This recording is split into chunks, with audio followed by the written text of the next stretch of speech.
right, the third vector I like to work at in the rowing progressions, I have the low rows, I have the high rows, and then we have what are called diagonal pull downs. So diagonal pull downs, really nice, just kind of change up for the pulling patterns. And what I'm going to do here is show you one of our standard diagonal pull downs. Quarter lunge once again. Could be pronated to start, could be neutral to start. I particularly like to pronate here, as long as I can keep good posture, and then go neutral in my pull. So it looks like this in real time. Other hands in punch position. Here. So I'm pulling down next to my outer lateral chest. You can see I still keep the rib cage up. We punch out with that other arm, so it looks kind of like almost shooting a bow and arrow up into the air high. So here we are once again. So we're here. To keep posture, this is one you get people side bending. You get all kinds of wacky stuff, so it's really good to develop that good core control while you develop this nice diagonal pull down pattern, real neutral wrist. All right, its counterpart is the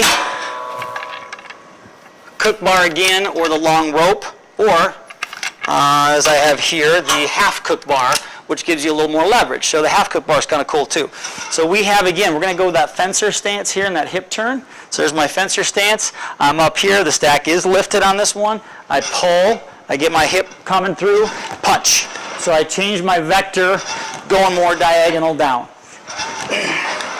And again, teaches you coordination of core control, of, again, getting stable, right, as you dynamically move. So love those two. All right, this progression is one I use quite a bit in the off season, and it's nice because it's a combination of a pull and a push. And typically we used to call this a straight arm pull down. Now I've revised it and I call it a bent to straight arm pull down, which reduces a lot of elbow stress and gets you into a much tighter, stronger core-driven exercise with our lats and our triceps functioning. So here's how it goes, and we're supposed to elicit a perfect postural reflex on this. So we start in tall kneeling first in our progression. We work on our athletes becoming pillars, right, that hold up buildings. So we go 2 knees down, we tuck our toes so our toes are in the ground. We get our hips to come up so your butt's tight and our shoulders are over our hips. We raise into a nice long spine position. Our eyes are straight. We go first with a pull where our elbows pretty much get down almost below our shoulders before we start to push. So I'll show you how it works. We go pull, punch, right? And we brace like crazy with our anterior core. So we go pull, punch. And you can see I'm neutral with my grip through my pull. Then when I quickly pronate, and what do you see out of that? Is that when we quickly pronate, you see that the shoulders remain neutral, all right? So the ball stays within the socket. What's bad?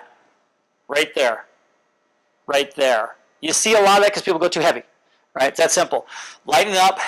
If you can stay tall, you can stay stable, your weight's right, okay? A little bit of higher rep range. Remember on our cable, 8 to 10, all right? We're going to change the stance on that a little bit. So I progressed that to a split stance. Say, all right, you mastered that. Let's go tall, okay? Ball a foot in the ground. Pull, punch, all right? So we're going to do our 5 reps here. We're going to shift over. We're going to do our 5 reps here. Again, creating a little bit different stabilization response. I will also then, because we're working primarily on enhancing greater stability with the kneeling, and many, many young athletes need that, and older broken down ones, but standing, we call this a little bit of a skier's hinge, right, like a skier's tuck. So we're here, feet are fairly narrow, little inside hip width, all right, so we're here. Again, there's elbows, and there's hands.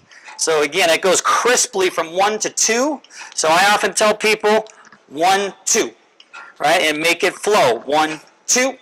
And again, hopefully, if you didn't see the shoulders there, that we keep that shoulder looking like that versus what we talked about. Then lastly, if you do not have a dual column like this that nicely adjusts and get lever arms up, there are many manufacturers of these now, very common functional trainers. We'll go to just a one arm, and we're kind of we could do kneeling, of course. We could do the tall kneel, so quickly I could do just one side of the body. We could do that. We could do offset to here. We could do that. We could do the hinge and standing like that. And then one that I like that I integrate with a lot of my pitchers would be here, and we do this more at the end of our workout as a finisher. I'm not a big fan of doing tricep isolation anything, so I'll do that with my chopping patterns and with this pattern to get them innervation of this, and again, reverse patterning of, again, finishing like this all the time with our finish. Okay, so we're here in a handshake, we pull, and we push, and we add a little rotation. So I go here, my other arm will work like a runner, okay, exaggerated, right? So we go pull, push. Real time, pull, push. And again, they should flow and should never lose that and get into that ever, okay? So there's your guidelines. Have fun with your bent to straight arm pull down progression.